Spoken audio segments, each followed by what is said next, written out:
It was a Sunday morning in early spring. The sun was still low, slicing through the stained glass of a small church in Tennessee. Families filled the pews, kids fidgeted beside their parents, and the choir hummed quietly, preparing to sing.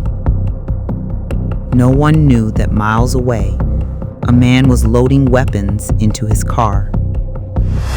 His name was Daniel Whitmore, 26 years old, quiet, unemployed, and invisible to most of the world. He'd been drifting for months, lost in online forums filled with anger and isolation, messages about revenge, cleansing, and purity, digital whispers that turned pain into hate. For weeks, he'd been studying blueprints of churches. He wasn't religious, but in his twisted logic, that made churches the perfect symbol. Places of hope and forgiveness now turned into targets for rage. At 9:42 a.m., a call came in to the Franklin County Sheriff's Office. A local gun store clerk reported something that didn't feel right. A man had just bought body armor, a tactical shotgun, and over 200 rounds of ammunition. He seemed calm, too calm. When asked what the gear was for, he smiled and said, "Something big. You'll see it on the news." The clerk didn't wait. He dialed 911 the moment the man left the store. That one decision, that gut feeling, would become the single reason dozens of people lived to see another Sunday. Police immediately pinged surveillance from the gun store's parking lot. A dark gray Honda Civic, license plate half covered with tape. Deputy Marcus Lee, a 14-year veteran, was the first to spot it.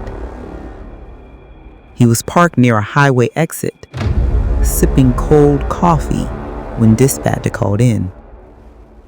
"Be on the lookout," they said. He flipped on his lights and rolled out. What followed wasn't some Hollywood chase.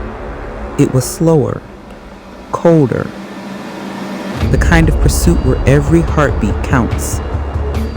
Dashcam footage shows the Civic weaving through back roads, headed straight toward the heart of town and directly toward St. Andrew's Baptist Church, where over 80 people were already inside. He radioed for backup. He didn't know what the man was planning, but he could see the duffel bags in the passenger seat. As more units converged, dispatch patched in a state trooper, Carlo Mendoza. She took a detour and positioned herself near the only road leading to the church. Body cam footage later showed her breathing hard, murmuring a prayer under her breath as she unholstered her weapon. Minutes felt like hours. The Civic appeared in the distance, dust kicking up behind it. Lee's voice came through the radio. "He's not stopping. He's going straight for it." Mendoza stepped out, aimed her rifle, and fired the single warning shot into the ground. The car swerved, hesitated, then accelerated. She aimed again. One tire blew out. The car skidded, spun, and slammed into a roadside ditch just 2 blocks from the church. Officers surrounded the vehicle, guns drawn, voices shaking. Inside, Whitmore sat gripping a shotgun. He didn't shoot. He didn't even move. Later, investigators said he looked almost relieved when police dragged him out. In the trunk, they found 3 more weapons, homemade explosives, and a printed map of the church interior. Every room, every exit, marked in red. He planned to walk in during the opening hymn.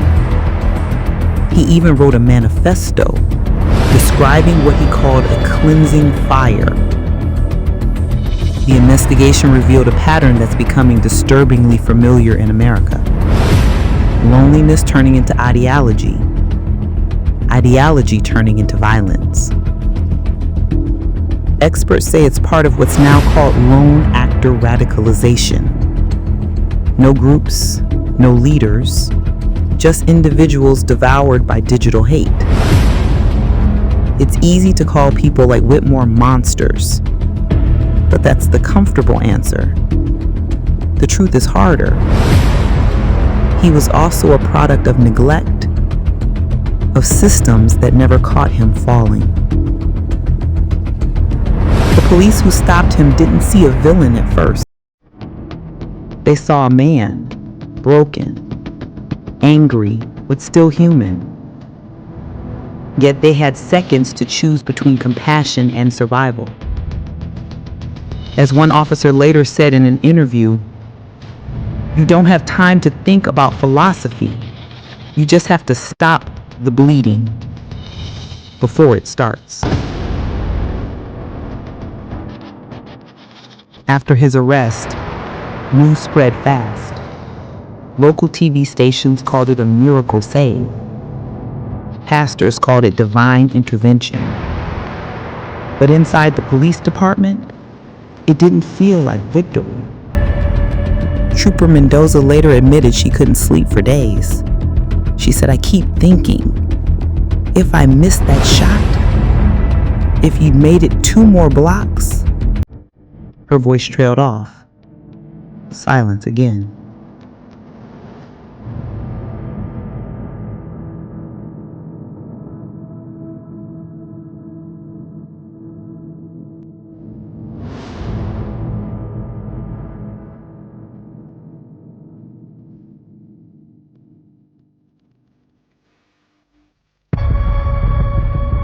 In the months that followed, the church held a candlelight service, not for victims, but for gratitude. Families prayed for the officers who stood between them and tragedy, and strangely, some prayed for Whitmore too. One elderly man from the congregation said, "Maybe what he needed wasn't to be stopped. Maybe he needed to be seen." That line stayed with me, because that's what the story really is. Not just about the police who stopped a massacre, but about a society trying to catch sight of the invisible before their pain becomes a weapon. Today, Whitmore sits in federal prison, awaiting trial. He's alive, which means there's still a chance for answers. Psychologists studying his case say his online history is now a roadmap, a warning of how digital isolation can grow into real-world terror. And the gun store clerk, the one who made that call, he still works behind the counter. When asked if he ever doubted himself, he said, "I didn't know what was going to happen. I just knew something didn't feel right. And I'd rather be wrong than too late." Stories like this rarely make front-page news for long. They vanish under louder headlines.